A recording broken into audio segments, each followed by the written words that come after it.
Soul power is another way of saying life energy. Soul is aliveness, and power, in its best possible sense, is the energy that brings that life into movement. Where does our life force live? It lives in our bodies, our physical, breathing, organic bodies. It also lives in our hearts. We experience it in the movement of our emotions. And it lives in our minds. We know that we are alive because we have this thing called consciousness.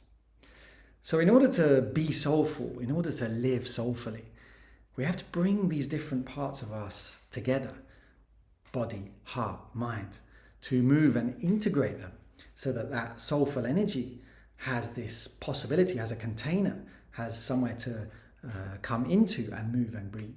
You spend time really focusing on the physical, coming into the dance of the physical body, spend time in the heart, moving the emotions, and then spend time in cultivating that awareness and that presence that is embodied, heart-centered, conscious mind.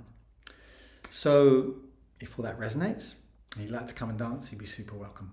Just check out the links that are somewhere around this video, and we'd love to see you on the dance floor.